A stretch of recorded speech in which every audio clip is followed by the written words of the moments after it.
Ito guys, ayos na yan ang washing machine guys. Basic. Basic lang to guys. Basic na trabaho. Washing machine. Ito pala yung stator guys.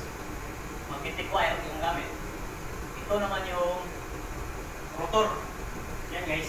Magnet na. Hindi na siya magnetic wire ang gamit. Kasi ibang klase yung motor guys. Ito ay inverter guys. Inverter washing machine. Yan guys. Compare natin yung IR guys. Silap natin. So testing natin yung insulation resistance guys kung okay ba. So ito guys, okay to. Okay yung ano guys, coil niya, yung insulation resistance niya guys, okay. Compare natin sa isa guys kasi yan guys, compare natin sa isa. Ito yung isa guys, ulit natin.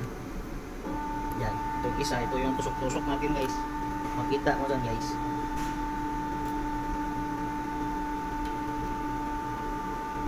Insulation siya guys, oh. Yan, oh. Hindi pa sa IR may problema na yung coil na to guys. Kaya palitan natin ng bago.